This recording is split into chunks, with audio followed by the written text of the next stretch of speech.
Break के बाद आपका स्वागत है। देख रहे हैं फेस टू फेस और आज बातचीत का सिलसिला आगे बढ़ा रहे हैं रोहतक से सांसद दीपेंद्र सिंह हुड्डा जी के साथ। दीपेंद्र जी, अगले 5 साल के लिए क्या कुछ ड्रीम परियोजनाएं हैं आपकी रोहतक इलाके के लिए? जहाँ तक रोहतक लोकसभा क्षेत्र की बात है, मैं समझता हूँ कि पिछले कुछ वर्षों में मैंने प्रयास किया है कि विकास की नींव रखी जाए और काफ़ी काम हुआ भी है, मगर अभी मुझे एहसास है कि बहुत सा काम अभी किया जाना बाकी है और बहुत कामों की अभी गुंजाइश है, क्योंकि विकास की प्रक्रिया निरंतर होती है। एक इंफ्रास्ट्रक्चर की एक बेसिक नींव रखी गई है, मगर हमें बहुत आगे बढ़ना है। रोहतक लोकसभा क्षेत्र का नाम विकास के मामले में आया है, मगर मैं समझता हूं कि जब तक देश और विश्व स्तर पर रोहतक लोकसभा क्षेत्र विकास के मामले में नहीं जाना जाए, तब तक मैं समझता हूं बहुत काम उस दिशा में अभी करना बाकी है, जिसके लिए हम मिलकर प्रयास करेंगे अगर मेरे को लोग मौका देते हैं तो। सर, पिछली बार जो आपने चुनाव जीता वो 4.5 लाख वोटों से ज़्यादा का अंतर था और एक जो क्राइटेरिया है, एक मुकाम आपने सेट किया है। अब की बार जो है उस रिकॉर्ड को आप कितना लगता है आपको कि उससे कितना आगे जा पाएंगे? मैं समझता हूँ कि आपने जैसे कहा कि एक बहुत बड़ा आशीर्वाद मेरे को लोगों ने दिया पिछले चुनाव में, जिसका भार मेरे दिल मेरी आत्मा पे आज तक उसका बहुत बड़ा भार है।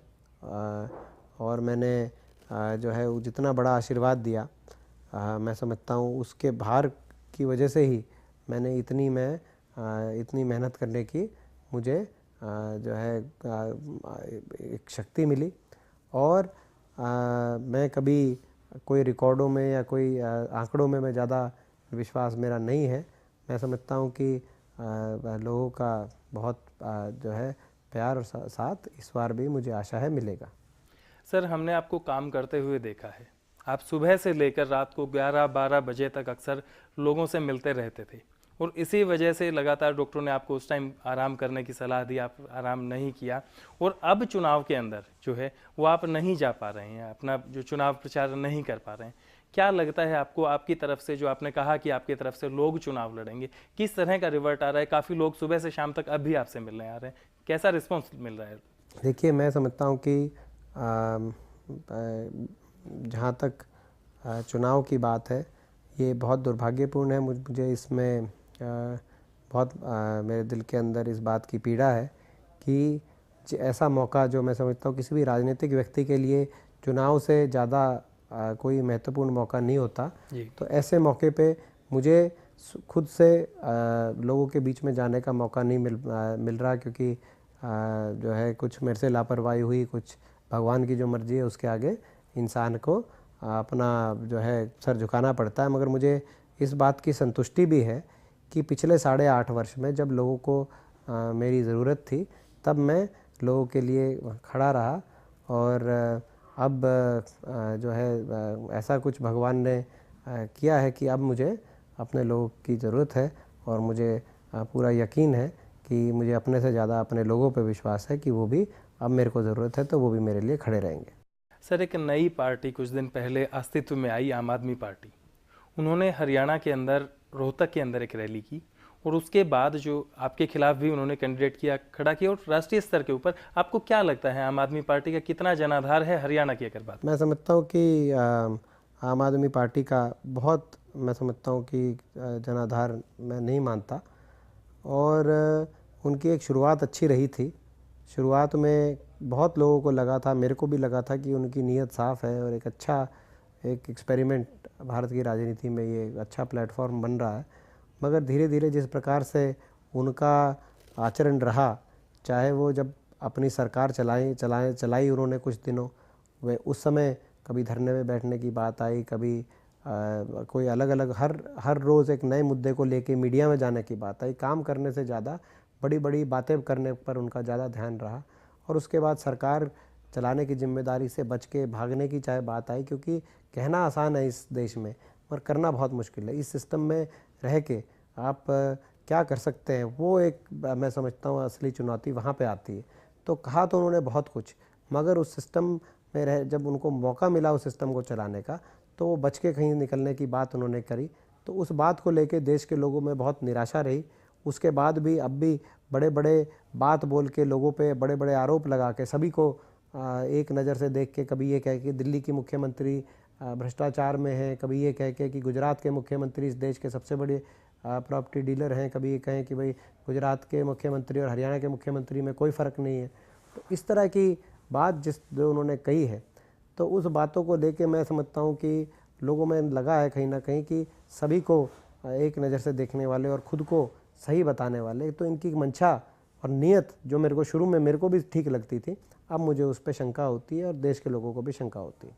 दीपेंद्र जी, अगर बात करें हरियाणा के बाकी लोकसभा क्षेत्रों की, सबसे ज़्यादा विकास और सबसे ज़्यादा प्रोजेक्ट दीपेंद्र हुड्डा के प्रयासों से रोहतक में आए, इसके पीछे राज क्या है? देखिए, मैं समझता हूँ कि पूरे हरियाणा के अंदर विकास हुआ है और आज देश में हरियाणा का नाम विकास के मामले में लिया जाता है।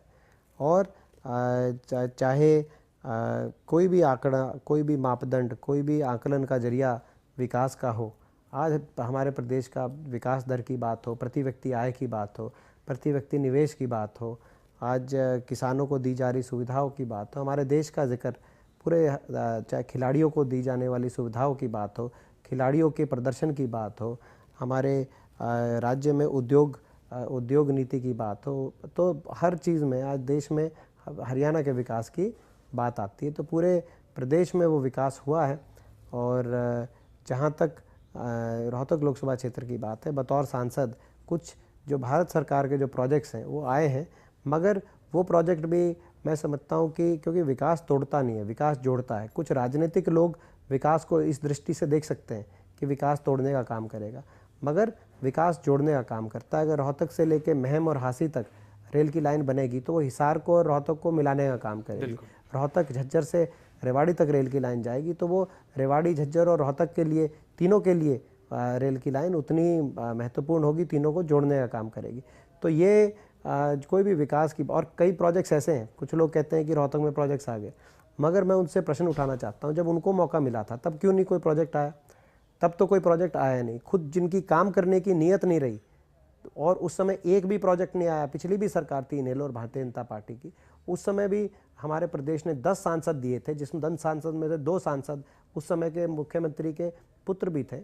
क्यों एक भी प्रोजेक्ट उस समय की सरकार ने, भारत सरकार ने हरियाणा के लिए नहीं दिया? और क्यों अब केंद्र सरकार की कलम से अगर कोई प्रोजेक्ट बनता है तो पहले हरियाणा का प्रोजेक्ट बनता है, उसके बाद आगे किसी प्रदेश की बात पारी आती है? तो ये बदलाव क्यों आया, इस बारे में उनको आत्ममंथन करना चाहिए। ये वो लोग हैं, मैं आपको बताना चाहता हूँ हकीकत जी, अभी ये नेशनल कैंसर इंस्टीट्यूट आया, देश का सबसे बड़ा एक ये अस्पताल बनने जा रहा है। 2200 करोड़ रुपए की प्रोजेक्ट की एक सरकारी अस्पताल, कैंसर का इंस्टीट्यूट, जो कि दुनिया के सबसे बड़े कैंसर के अस्पतालों में से एक होगा, गरीब आदमी को उसका फ़ायदा हो। ये केरल में और तमिलनाडु में प्रस्तावित था। अगर केरल और तमिलनाडु में बन जाता था तब इन लोगों को कोई आपत्ति नहीं थी, मगर अगर झज्जर में दीपेंद्र के प्रयास से आ गया तो ये लोग दीपेंद्र को दोष देने का काम करते हैं। तो इन लोगों को पूछना चाहिए कि कहते हैं, क्योंकि हरियाणा, मैं इसीलिए बात आपसे कह रहा हूँ कि छोटा सा प्रदेश हरियाणा बड़ा प्रदेश नहीं है।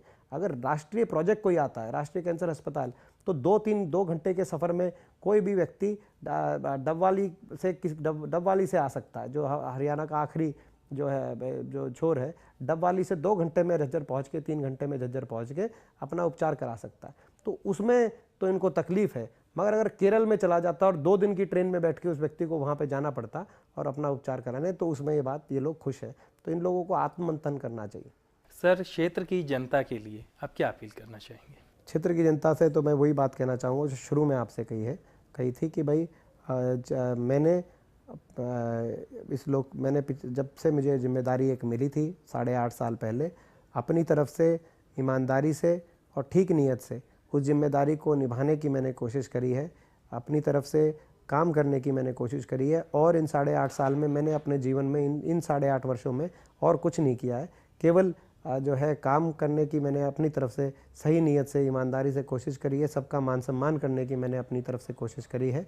लोगों को अगर लगता है कि मेरी नीयत ठीक रही है और मैंने काम किया है, तो मैं मानता हूँ कि मैं उम्मीद करता हूँ कि लोग मेरे बारे में ज़रूर सोचेंगे।